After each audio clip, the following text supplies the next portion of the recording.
Sir सबसे पहले तो आज आपने जिस तरह से देखा, ये कुछ दिनों से ही एक मुअम्मा बन के रह गया है। सदर मुमलिकत जनाब आरिफ अलवी साहब ने गुज़िश्ता रोज़ चीफ इलेक्शन कमिश्नर को ख़त लिख दिया, उन्होंने मदऊ किया था उनको कल या आज वो मुलाकात करें ताकि इलेक्शन की तारीख का ऐलान किया जा सके।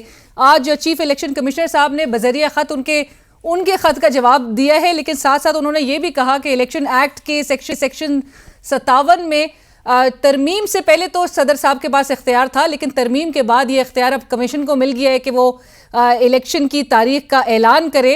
सर ये मुअम्मा कैसे हल होगा, और आपके ख्याल में सबसे पहले तो ये जरा क्लियर कर दीजिए कि तारीख देनी किसने?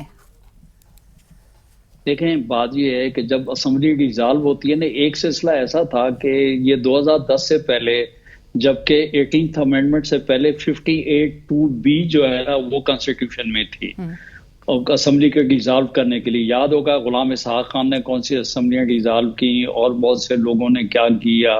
तो लेकिन आसिफ अली जरदारी साहब जब प्रेसिडेंट ऑफ पाकिस्तान थे तो उन्होंने बीइंग प्रेसिडेंट वो अपने इख्तियारात जो है ना पार्लियामान को वो सरेंडर कर लिए। 2010 में 58(2)B जो है वो आईन पाकिस्तान में से निकाल दी गई।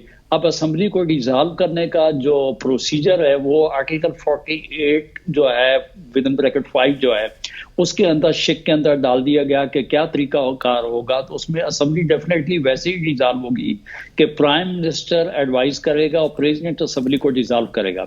आप देखें, जब आइन में तरमीम हुई तो आगे चल के आप अगर उसको देखते हैं कि किस तरीके से असम्बली के डिसॉल्व करने के बाद इलेक्शन का टाइम जो है, टाइम फ्रेम देने का जो तरीकाकार है वो आइन के अंदर जो दिया गया है कि प्रेसिडेंट जब असम्बली डिसॉल्व करेगा तो वो जो है 90 डेज के अंदर अंदर उसमें लिखा है कि अपॉइंट करेगा टाइम जो है इलेक्शन का।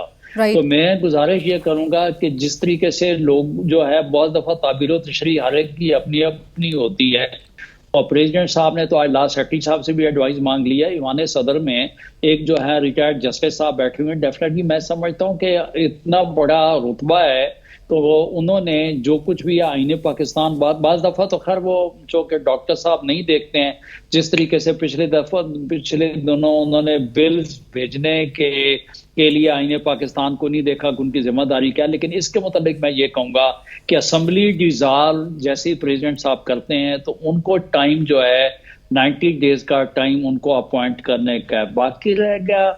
ये जरूर है कि जितने एक्ट कवानीन बनते हैं वो जो है आईने पाकिस्तान से मैं समझता हूँ सबऑर्डिनेट लेजिस्लेशन होती है। ऐसा नहीं हो सकता कि उसकी ताबीर तशरीह उन डेट्स की हम 57 की, मेरे हिसाब से वो शेड्यूल की बातें होती हैं।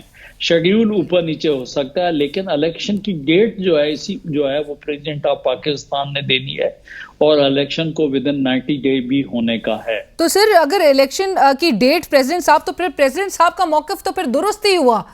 ऐलान यहाँ पर अमेंडमेंट भी सेक्शन 57 की जो नजर आ रही है उसमें अमेंडमेंट के बाद भी यही कहा गया है कि subject to the constitution the commission shall by notification in the official gazette announce the date और डेट्स। तो ये मशावरत होगी और अपॉइंटमेंट ऑफ द डेट बहरहाल वो that rest with the president. Exactly देखें, कॉन्स्टिट्यूशन की जो बात है वो तो बड़ा सादा अल्फाज में लिखा हुआ है कि प्रेसिडेंट जो है वो डेट जो है प्रेसिडेंट देगा। बिल्कुल, ये इस बात में तो कोई दूसरी दो राय नहीं हो सकती।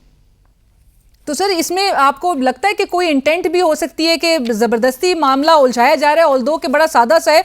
और चीफ इलेक्शन कमिश्नर साहब ने भी विद ऑल ड्यू रिस्पेक्ट आज जो उन्होंने अपने खत में जब ये हवाला दिया, उन्होंने कहा कि if the assembly is resolve on the advice of the prime minister by flex of time as provided in Article 58(1) of the Constitution, then the Commission understands and believes that power to appoint a date or dates for election rests exclusively with the Commission. तो यानी ये बात दुरुस्त नहीं हुई chief election commissioner साहब की। अब बात ये है कि मैंने तो कहा कि मैंने वो लेटर देखा है चीफ इलेक्शन कमिश्नर साहब का जो लेटर है, with all respect to all मैं कहूँ कि वो भी प्रेसिडेंट का अदारा भी एक हमारे लिए मोतबर अदारा है और इलेक्शन कमीशन का अदारा भी हमारे लिए एक मोतबर है। हर एक आदमी की दो वकील भी आमने सामने खड़े होते हैं, उनकी राय भी अलग होती है, इंटरप्रिटेशन की बात होती है। लेकिन मैं समझता हूँ कि ये मसला पहले भी इलेक्शन के मसले मसाइल जो हैं वो सुप्रीम कोर्ट में, आपको याद होगा कि एक इलेक्शन 4 अप्रैल का जो फैसला था और 14 मई को इलेक्शन होने थे, इलेक्शन कमीशन रिव्यू में गया, वो भी स्टिल पेंडिंग है। अब उसके बाद मैंने आज देख रहा था कि आज किसी ने और एक पिटीशन दाखिल कर दी है सर, और उसमें बड़े अहम सवाल, मैं उसमें भी लिमिटेशन का मसला इशू है, सुप्रीम कोर्ट में है। लेकिन बात ये है कि मतलब सादा सी बात ये है कि इलेक्शन पार्लियामेंट डिसॉल्व होने के 90 डेज अंदर होने के हैं। बिल्कुल। लेकिन आपके ख्याल में इलेक्शन कमीशन ऑफ पाकिस्तान को क्या हर वक्त, और जो उनकी कॉन्स्टिट्यूशनल जो सोल रिस्पॉन्सिबिलिटी है उनकी, वो तो इलेक्शन का इनेकाद है जिसके लिए उनको हर वक्त तैयार तो बहरहाल रहना चाहिए। 90 दिन के अंदर अगर इंतखाबात नहीं हुए तो उसके कॉन्सिक्वेंसेस क्या होंगे, और 4 माह से ज़ायद जो है वो डीलिमिटेशन का अगर प्रोसेस में लग जाएगा। आज लाहौर हाई कोर्ट में भी आपको ये याद होगा कि जो डीलिमिटेशन के नोटिफिकेशन के खिलाफ जो पिटिशन गई है उस पर भी लाहौर हाई कोर्ट ने कहा कि 90 दिन में इंतखाबात इलेक्शन जो है वो होना आईनी ज़रूरत है। और इस हवाले से इलेक्शन कमीशन को भी उन्होंने 6 सितंबर को तलब कर लिया। और साथ साथ एक जो नुक्ता सेनेटर साहब जो उठाया गया उसमें पीपल्स पार्टी का भी मैं मौक़िफ़ आपसे ज़रूर जानूंगी। लाहौर हाई कोर्ट कहता है कि जून में जब मर्दमशुमारी हो गई थी तो फिर 2 माह इसकी मंजूरी के लिए ताख़ीर क्यों की गई, 2 माह में क्यों नहीं हुई? मैं मैडम सबसे पहले तो ये बात आपको याद कराऊं कि ये वही इलेक्शन कमीशन है और वही इलेक्शन कमिश्नर साहब हैं कि इन्होंने सुप्रीम कोर्ट में एक दिन खड़े होकर कहा था कि हम हर वक्त इलेक्शन कराने के लिए तैयार हैं। बिल्कुल। आपको याद है ये बात? बिल्कुल। तो बात ये है कि आज कौन सी अचंभे की बात हो गई है कि इलेक्शन कमिश्नर साहब का, इलेक्शन कमीशन को तो किसी वक्त भी तैयार रहना चाहिए हर वक्त इलेक्शन के लिए। बाकी जहां तक डीलिमिटेशन की बात है, मैं एक छोटी सी सादा बात जो मैं नहीं समझ सकता कि डीलिमिटेशन अगर होगी, बात ये है कि ये यकीनी तौर पे जो भी सेंसेस है उसके बाद डीलिमिटेशन होना लाजिम है। लेकिन आपको 2018 का इलेक्शन याद होगा, 2017 की सेंसेस के ऊपर पाकिस्तान पीपल्स पार्टी की रिजर्वेशंस थी, लेकिन उसके बाद कंडीशनल जो है ना उसको प्रोविजनल जो है एक्सेप्ट किया गया। 2018 के इलेक्शन भी उस पर हुई है और उसमें ये कॉन्स्टिट्यूशनल अमेंडमेंट हुई, उसमें ये भी कहा गया कि अगर कोई बाय इलेक्शन भी होगा तो 2017 की जो मर्दमशुमारी है उसके ऊपर होगा। उसके बाद ये हुआ कि पीटीआई की गवर्नमेंट 3 साल 7 माह 22 दिन रही, लेकिन उन्होंने जो एक ज्वाइंट एग्रीमेंट हुआ था दोनों पार्लियामान के सामने कि ये डिजिटल सेंसस होगा, उसके ऊपर उन्होंने काम नहीं किया। फिर 2021 में अब देखें कि जो उनकी CCIU उसमें उन्होंने कहा जी कि इसके ऊपर काम शुरू किया जाए, लेकिन बाद में उन्होंने माजरत कर ली, हमारे पास फंड नहीं है।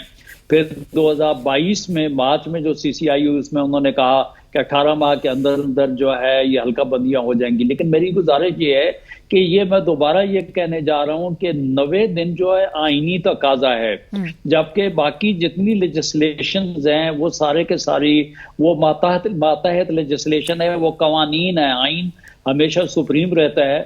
तो दूसरी बात ये है कि जब सेंसस हो जाता है तो उसके बाद जो है हल्का बंदियां होती हैं पूरे मुल्क में, ताकि सीट्स जो हैं नेशनल की, सूबाई की जो हैं वो तकसीम की जा सके। आप देखें वो आर्टिकल 51 में जो सीट्स दी गई हैं, आप उनको तो इस वक्त आबादी के हिसाब से आबादी तो आपकी 2 करोड़ 2.25 करोड़ बढ़ चुकी है, तो सीट्स तो आप बढ़ा नहीं सकते क्योंकि आपके पास पार्लियामान तो है नहीं। तो आप वो अमेंडमेंट करके वो तो कर नहीं सकते। सीट्स तो उतनी ही आपकी रहनी है। अगर मेरे सूबे सिंध में अगर आबादी बढ़ भी गई है तो मेरी सीट्स जो है वो उतनी है जो कि आईने पाकिस्तान में लिखी हुई है। पंजाब में जितनी है वो तमाम के तमाम वो वाली सीट्स रखी हैं। अब ऐसा तो है नहीं कि एक सूबे की कम होंगी दूसरी सूबे की ज्यादा होंगी। क्या पाकिस्तान पीपल्स पार्टी, सेनेटर साहब, क्या पाकिस्तान पीपल्स पार्टी को ये डीलिमिटेशन जो है इसकी वजह से जो है इलेक्शन कमीशन इससे क्या हासिल करेगा?